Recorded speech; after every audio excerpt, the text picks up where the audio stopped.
આ વિડિયો પસંદ આવે તો લાઈક અને શેર કરો। જો સબસ્ક્રાઇબ ન કર્યું હોય તો જરૂર સબસ્ક્રાઇબ કરો અને બેલ આઇકોન દબાવો। રમૂજી દ્રષ્ટાંત યાદ આવી ગયું, જરા ગળવા કરી દો તમને। લ્યો, એક રાજસ્થાની બેન છે ને પિક્ચર જોવા ગયા હતા। તે પિક્ચર જોઈને આવ્યા ને, એક છોકરાએ એના ભત્રીજાએ કીધું કે લે કાકી તો આજ પિક્ચર જોઈ આવ્યા। તે કાકી કે હવે હું જોઈ આવ્યા કે કેમ? એ કે જ્યાં કે પિક્ચર શરૂ થયું ને ત્યાં કે મારા સસરા જેવું કોક મને પડદા ઉપર દેખાણું, મેં લાજ કાઢ લીધી કે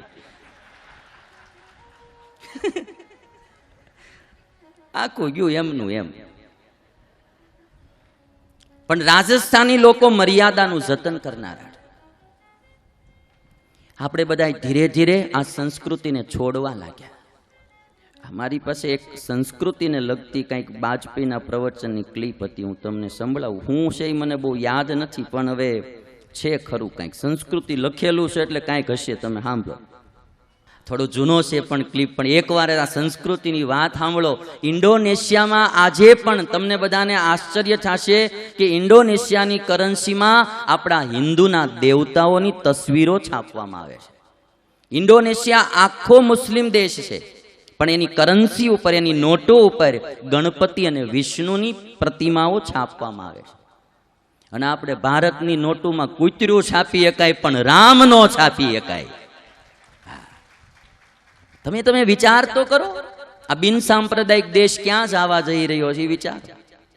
અમેરિકા એટલો બધો આગળ પડતો દેશ ગણાય, એટલો બધો ભૌતિકવાદી ગણાય, તો એના ડોલરમાં એમ લખે કે વી ટ્રસ્ટ ઇન ગોડ, અમને ભગવાનમાં વિશ્વાસ છે।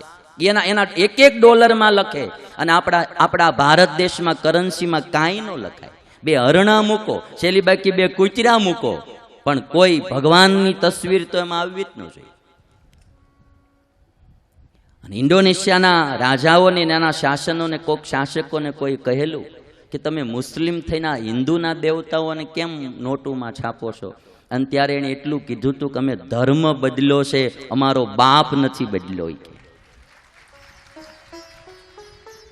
આ મહાભારતની કથા મેં એમ નહીં લીધી। આ ભરત રાજા જે છે ને, જે હમણાં દુષ્યંતના દીકરા ભરત થાય, એ ભરતે આ હિન્દુસ્તાનની સીમાઓ દૂર દૂર સુધી ફેલાવેલી। આ ધૃતરાષ્ટ્રની પત્ની ગાંધારી એ ગંધાર દેશની હતી, જે આજે અફઘાનિસ્તાન કહેવાય। હિન્દુસ્તાનની સીમાઓ બહુ દૂર દૂર સુધી હતી। જ્યારે હિન્દુસ્તાનના રાજાઓ એની સંસ્કૃતિનું જતન ન કરી શક્યા, હિન્દુસ્તાનના લોકો જ્યારે એની સંસ્કૃતિનું જતન ન કરી શક્યા, ત્યારે ધીરે ધીરે હિન્દુસ્તાનની સીમાઓ હાંકડી થવા લાગી। મારે આ થોડું દેશભક્તિનું બી વાત કેવી છે, અને આનું કર્તવ્ય આપણે એમ થાય આપણે શું એમ નહીં, એક નાગરિકની ફરજ છે। સારો દેશ બનાવવો હોય તો આપણા મૂળ સંસ્કૃતિને વળગી રહેવું। દુબઈ ગયેલો તો એક આપણા ગુજરાતી ભાઈ મને કે આજે શું ઇન્ડિયામાં છે, ઇન્ડિયામાં આમ છે ને, ઇન્ડિયામાં તેમ છે ને, ગંદકી છે ને, ટ્રાફિક બહુ છે ને, આમ છે ને, તમે આ જુઓ દુબઈ કે એમ। મેં તો સાંભળી લીધું ભાઈ, આપણે એની ઘરે બેઠા હતા એટલે બીજું શું બોલવું। ત્યાંથી કાઢી મૂક્યા, જાવું ક્યાં રણમાં।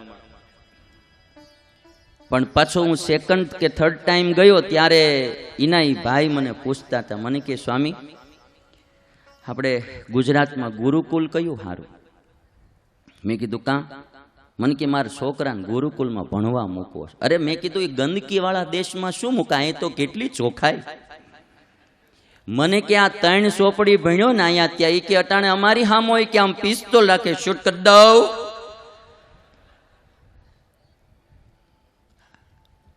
તમે વિચાર તો કરો, અમેરિકાની કેટલી સ્કૂલોમાં ફાયરિંગ થાય છે, સ્કૂલોમાં। આજે ધીરે ધીરે આ વિકૃતિઓ બધી સમાજમાં આવશે, એ સમાજને દુખી કરશે।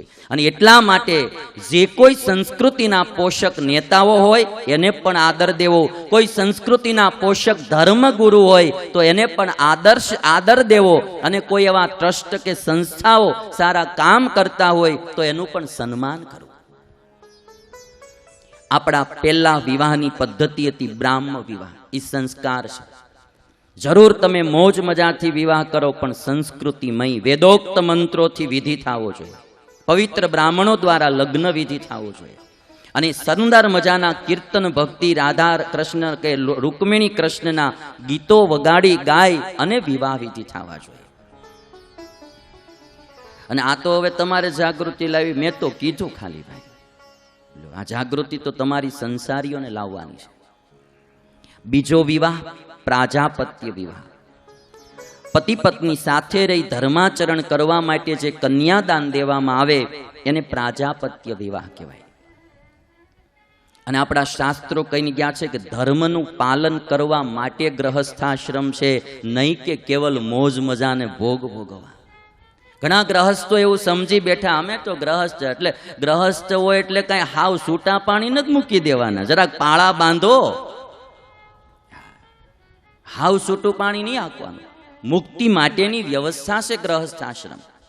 ઇઝીલી તમે મોક્ષમાં માર્ગે ચાલી શકો ને સંસારમાં તરી શકો એટલા માટે આ વ્યવસ્થા છે. ત્રીજો લગ્ન, ચોથો લગ્ન છે આર્ષ વિવાહ. વર પાસેથી ગાય લઈને કન્યાદાન કરવામાં આવતું અને આર્ષ વિવાહ કહેવાય. એ જમાનામાં ધન ગાય હતું એટલે ગાય લખ્યું, પણ જે ધન લઈને પછી કન્યા દેતા હોય એ આર્ષ વિવાહ છે. પાંચમો વિવાહ છે ગાંધર્વ વિવાહ. વર અને વધુ બે જણા સ્વેચ્છાથી નક્કી કરીને જે વિવાહ કરે એને ગાંધર્વ વિવાહ કહેવાય, જે આજકાલ બહુ પ્રચલિત થઈ રહ્યો છે. ગાંધર્વ વિવાહ એની રીતે એમાં બાપા અને બાપુજીને મમ્મીને કઈ પૂછવાની જરૂર જ નહીં. બે જણા તૈયાર થઈને આવે, બાપા લ્યો આશીર્વાદ દ્યો. શેનો? અમે લગ્ન કરીને આવ્યા કોર્ટમાં. લે આલે તો બહુ કરી. હવે પછી આ જ થાય. અને તમે બધા જાણો છો, જો ભાઈ, જૂની આપણી સંસ્કૃતિ હતી, પતિ પત્નીને ગમે એવા સુખ દુઃખ એકાબીજાને આવતા તો જિંદગી આખી સાથ દેતા ને લગ્ન વિવાહ નિભાવતા. અને અટાણે તમે આજકાલનું કલ્ચર જુઓ, જરાક હાલે નહીં ત્યાં બબે 3-3 વર્ષમાં તો લગભગ છૂટાછેડા મળ્યા થવા. એક ભાઈને એક જુવાનિયાના કેદુના વિવાહ નહોતા થતા. હવે હરે ફરે મારી પાસે મને કે સ્વામી કઈક આશીર્વાદ દ્યો ને મારું લગ્ન થઈ જાય. મેં કીધું આમાં મારે કેમ આશીર્વાદ દેવો? મેં કીધું અમે તો એવું ઈચ્છતા હોય કે એક બેના નો થાય સાધુ થાય. એ કેટલો સમય આવ્યો પછી મેં કીધું સારું ભગવાનને પ્રાર્થના કરશું. એમાં એક દી હરખભર આવ્યો ને એવો કોટામાં હતો. મેં કીધું આ છોકરો મોજમાં છે. મને કે સ્વામી તમારા આશીર્વાદથી મારું નક્કી થઈ ગયું કે. તે મેં કીધું સારું. મેં કીધું ક્યારે લગ્ન રાખ્યા? મને કે બસ મહિના પછી. તાત્કાલિક કે નક્કી કરી નાખ્યું, વળી પાછું તૂટી જાય તો. મેં કીધું સારું. હવે એના લગ્ન થઈ ગયા. 2-4 મહિના પછી પાછો આવ્યો. મેં કીધું કેમ સંસાર વ્યવહાર હારો? મને કીધું તો 3 મહિના પહેલા છૂટું કરી નાખ્યું. મેં કીધું આમાં ક્યારે જોડ્યું ને ક્યારે નો તોડ્યું, આમાં મને તો કઈ ખબર જ ન પડી. મેં કીધું મને કે અઠવાડિયું જ માંડ આવેલું. મેં થયું મને કે ઘરે ના લઈને ગઈ પિયરી આવી નથી હજી કે હવે નહીં આવે. આ બધું બહુ ધ્યાન રાખ્યા છે. આ ટાણે શું છે કે બહુ દુષ્કાળ છે ને કન્યાઓનો, એટલે બહુ ધ્યાન રાખવું જોઈએ. સંબંધ થયો તેને હાંચવી રાખવો, એ તૂટે નહીં એનું ધ્યાન રાખવું. એક જુવાનિયાનો માંડ સંબંધ થયો તો લગ્ન થયા હતા. આ ઘરે આવ્યા ત્યાં સ્વામિનારાયણના ભગત તે નોમનો ઉપવાસ કરે, એકાદશીનો ઉપવાસ કરે, વળી પાછો કંઈક બીજો ઉપવાસ કરે. તો ઓલી બાઈને ઉપવાસ કરવાની ટેવ નહીં. ઉપરા ઉપર મહિનો આવા 2-4 ઉપવાસ કરાવ્યા ને તે ઓલી પિયર ગઈ પાછી જ ન આવી. એટલે ઉપવાસ કરાવવા હોય તો પણ ધીરે ધીરે કરાવવા. પછી એ ગાયરે તમે માથે બેસી જાઓ તો પછી પાછું તૂટી જાય. ચોથો છઠ્ઠો રાક્ષસ વિવાહ છે. યુદ્ધ કરીને અપહરણ કરીને કન્યાને લાવે એ રાક્ષસ વિવાહ છે. 7મો આસુર વિવાહ છે. વર પાસેથી ખૂબ જ ધન લઈને કન્યા દે એ આસુર વિવાહ છે. અને 8મો પૈશાચ વિવાહ છે કે જે કન્યાને ચોરીને લાવે એ પૈશાચ વિવાહ છે. મહાભારત બોલે કે આ 8 વિવાહમાં પ્રથમના 6 વિવાહ સારા છે, પણ છેલ્લા 2 વિવાહ સારા નથી. દુષ્યંત કહે છે હું ક્ષત્રિય છું, તું બી ક્ષત્રિય છો, અને ક્ષત્રિયો માટે ગાંધર્વ વિવાહ શ્રેષ્ઠ છે, માટે મારી સાથે લગ્ન કર. દુષ્યંતના અને શકુંતલાના લગ્ન થયા છે. હું તને રાજભવનમાં લઈ જઈશ અને તને અવશ્ય મારા રાજભવનમાં બોલાવી લઈશ એવો વિશ્વાસ દઈ અને દુષ્યંત ત્યાંથી જતા રહ્યા. રાજાને કણવની મોટી બીક હતી, જો એ આવી જશે તો વળી કંઈક શ્રાપ દેશે. દુષ્યંત જતા રહ્યા. આ બાજુ કણવ મુનિ આશ્રમમાં પાછા આવ્યા. ભયભીત શકુંતલા ડરતી ડરતી એની પાસે ગઈ. કણવએ કહ્યું, બેટા તું ડરમાં બધી વાત સ્પષ્ટ કહી દે. લજ્જાવશ શકુંતલાએ ઘણી મુશ્કેલીથી વાત કીધી અને પછી એવું કહ્યું, બાપુજી તમે મારા પતિ ઉપર હવે પ્રસન્ન થાજો, આ કોઈ શ્રાપ ન દેતા. કણવએ કહ્યું, બેટા ક્ષત્રિય માટે ગાંધર્વ વિવાહ શ્રેષ્ઠ કયા છે અને દુષ્યંત તો ધર્માત્મા છે, મહાત્મા છે અને શ્રેષ્ઠ પુરુષ છે, માટે તે યોગ્ય પતિનું વરણ કર્યું છે. અને બેટા તમારા બંને થકી એક મહાન પુત્ર થશે જે સમગ્ર પૃથ્વી પર રાજ કરશે. આજથી તું દુષ્યંતની પત્ની છો, તે માટે પતિવ્રતા ધર્મનું પાલન કરજે. શકુંતલાએ સમય જતા એક પુત્રને જન્મ આપ્યો, જેનું નામ રાખ્યું છે ભરત. અને જે આ શકુંતલા દુષ્યંતનો પુત્ર ભરત, એના ઉપરથી આ દેશનું નામ પડ્યું ભારત. કારણ કે ભરત રાજાએ આ દેશની સીમાઓ બહુ વધારેલી, એટલે આ દેશનું નામ પડ્યું ભારત. અને જ્યારે ભરતનો જન્મ થયો ત્યારે ઇન્દ્રએ આવી અને એમ કહ્યું હતું કે હે શકુંતલા, તારો પુત્ર ચક્રવર્તી સમ્રાટ થશે. તે સાંભળીને શકુંતલા આદિ બહુ હર્ષ પામ્યા. ભરત છે ને નાનપણથી એનું શરીર જે હતું એ સિંહ જેવું હતું. અને 6 વર્ષની ઉંમરમાં સિંહ, વાઘ, હાથી આદિને ખેંચી લાવી અને આશ્રમમાં વૃક્ષની સાથે બાંધી દે એવો શૂરવીર આ ભરત હતો. તેની ઉપર ચઢીને તો એ દોડાવતો હતો સિંહને અને વાઘને. શૂરવીર માણસ. અને રાજા આવા શૂરવીર હોવા જોઈએ. દેશના વડાપ્રધાન પણ આવા શૂરવીર હોવા જોઈએ. અમેરિકા જાય ને તો ભારતની છાપ ઊભી થાય એવા હોવા જોઈએ. સૂંચળા વડાપ્રધાન નો હાલે. સૂંચળા હાલતા છે, બોલતો હોય તો આમ સિંહ ગર્જના કરતો હોય, ભારતનું નામ રોશન કરે એવો વડાપ્રધાન દેશનો હોવો જોઈએ. રાજા તો નૂર વાળા હોવા જોઈએ. ઈ સીટ કોઈ હાલી મુવાલી માટે નથી.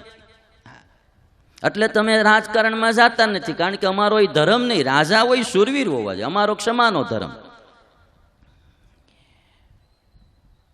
આ ભારત દેશ છે ને, એમાં મારે તમને બધાને એક કહેવું છે, થોડું થોડું તમે આમાં ધ્યાન રાખો કે એક સારા માણસથી કેટલું દુનિયામાં સારું કામ થાય. એક નેતા સારો, એક ધર્મગુરુ અને એક રાજનેતા. આ બેના સિલેક્શનમાં બહુ ધ્યાન દેવું જોઈએ. એમાં જ્ઞાતિવાદ ન લાવવો, જાતિવાદ ન લાવવો, એમાં નાયતવાદ ન લાવવો, કુટુંબવાદ ન લાવવો. જે હીરો હોય, જે દેશભક્ત હોય એવા નેતાનું સિલેક્શન થવું જોઈએ, ગમે એનું. અને ધર્મની ગાદી ઉપર પણ એવો પુરુષ આવવો જોઈએ. આ ધર્મની ગાદી ઉપર અધર્મી પુરુષ આવે ને છતાંય કોઈ છોડવા તૈયાર ન થાય, એ ધર્મનો વિકાસ ક્યારેય ન થાય. ધર્મની ગાદી ઉપર ધર્મનિષ્ઠ પુરુષ જોઈએ અને રાજગાદી ઉપર શૂરવીર, નીતિમાન અને દેશભક્ત માણસ જોઈએ. આ ભરત એવા રાજા હતા. દુષ્યંતે રાણીને બોલાવવાનું કહ્યું, પણ ક્યારેય દુષ્યંતે રાણીને બોલાવી નહીં. ત્યારે શકુંતલાને ચિંતા થવા લાગી. તેમની દયનીય દશા જોઈને કણવએ કહ્યું કે હવે તું સ્વયં દુષ્યંત રાજા પાસે જા. કણવએ પોતાના શિષ્યોને કહ્યું કે તેમને એના પતિના ઘરે મૂકી આવો. પતિને ઘરે જવાની આજ્ઞા મળી, તેથી શકુંતલા મનમાં બહુ પ્રસન્ન થયા. જો આ કથા છે ને આજના સમાજમાં બહુ જાણવા જેવી છે. દુષ્યંતે મોટા મોટા કોલ આપ્યા હતા કે હું તને તેડી જઈશ ને, રાજમાં સ્થાન આપીશ ને, આવું બધું. પછી તેડવા ન આવ્યો. આવી રીતે ઘણાય દુષ્યંતો અટાણી છે. હા, મોટા મોટા કોલ આપે ને પછી ફસાવે, એટલે સાવધાન બહુ રહેવું. શકુંતલાને જવાનું કહ્યું, કણવની આજ્ઞા લીધી અને જતા જતા શકુંતલાએ કણવ ઋષિ પાસે ક્ષમા માગે છે. એક દીકરી જ્યારે પિતાને છોડીને જાય છે ત્યારે પિતા પાસે ક્ષમા માગે છે. શું ક્ષમા માગે? અજ્ઞાનાત મે પિતા ચેતિ દુરુક્તમ વાપી ચામૃતમ અકાર્યમ વાપ્યનિષ્ટમ વા क्षन्तु मर्हति काश्यप। हे कण्व मुनि, मैं तमने पिता मानीने हूँ तमारी पासे रही छूं। अज्ञानवश माराथी क्यारेक खोटું બોલાણું હોય, ક્યારેક કઠોર વેણ બોલાણું હોય તો હે પિતા તમે મને માફ કરી દેજો। મારાથી કોઈ અકાર્ય થયું હોય, તમને ન ગમે એવું કાર્ય થયું હોય તો હે પિતા તમે મને માફ કરી દેજો। અને જ્યારે દીકરીએ જતી વખતે, સાસરે જતી વખતે આટલી માફી માગી ત્યારે કણવ જેવા કણવ ઋષિનું પણ મસ્તક ઝૂકી ગયું છે। કરુણાવશ આજ ઋષિની આંખોમાં પણ આંસુ વહેવા લાગ્યા છે। એક દીકરી જ્યારે મા બાપને છોડીને સાસરે જાતી હોય ને ત્યારે માની આંખમાં તો આંસુ આવે જ, પણ ગમે એવો કઠોર હૃદયનો પિતા હોય ને તો એની પણ આંખો તેદી તો ભીંજાઈ જાય। પુત્રીનો વહાલ, એનો પ્રેમ, એની નમ્રતા, એની સેવા, એનું કુટુંબમાં સમર્પણ એ માણસને આખી જિંદગી યાદ આવે। આજ કણવ ઋષિને પણ આંખો ભીંજાઈ ગઈ છે। સ્વામિનારાયણ ભગવાન એકવાર કોઈ ધર્મકુળની દીકરીને સાસરે વળાવતા હતા। સ્વામિનારાયણ ભગવાનની આંખમાં પણ આંસુ આવી ગયેલા। બ્રહ્માનંદ સ્વામીએ જરા ટોન માર્યો કે મહારાજ દેવની માયા તો જો। અને ત્યારે સ્વામિનારાયણ ભગવાન એટલું કીધું કે સ્વામી, એ દીકરીને અમારામાં બહુ વહાલ હતું ને એટલે એને જાતિ જોઈને અમારી આંખમાં આંસુ આવી ગયા। મારે આ પ્રસંગે એવું કહેવું કે દીકરીનો વહાલ એ દીકરાના વહાલ કરતા પણ ઝાઝો છે, માટે દીકરીઓનું જતન કરવું, એને કોઈ દી મારવી નહીં, એને કોઈ દી મારવી નહીં। દીકરીઓને દિલથી ભણાવવી, કોઈ દી એમાં એવી બુદ્ધિ ન રાખવી કે આ તો કાલ સાસરે જતી રહેવાની, આપણે શું। એ દીકરી એના જીવનમાં પગભર થાય, એને બધા પ્રકારનું નોલેજ આપવું, એને આદર્શ સંસ્કારો આપવા।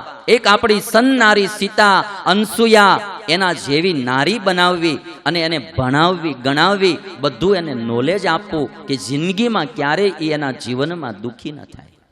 જો તમને આ વિડીયો પસંદ આવે તો લાઈક કરો, નીચે કોમેન્ટ બોક્સમાં તમારા વિચાર લખી મોકલો। સાથે સાથે આ વિડીયો તમારા મિત્રોને ફેસબુક, વોટ્સએપમાં શેર કરવાનું ભૂલતા નહીં। અને વધુ વિડીયો માટે અમારી આ ચેનલને સબસ્ક્રાઇબ કરી બેલ આઇકોન જરૂર ઓન કરજો।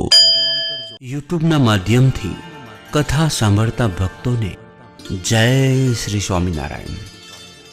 માનવ કલ્યાણ માટે જીવન સમર્પિત કરનાર પરમ પૂજ્ય સત્શ્રી, જેમની અમૃતવાણીથી કેટલાય લોકો વ્યસનમુક્ત થયા છે, કેટલાય પરિવારોમાં એકતા વધી છે, સમાજમાં પ્રભુ ભક્તિ, દેશભક્તિ, ગુરુ ભક્તિ, માતૃપિતૃ ભક્તિનો સંચાર થયો છે।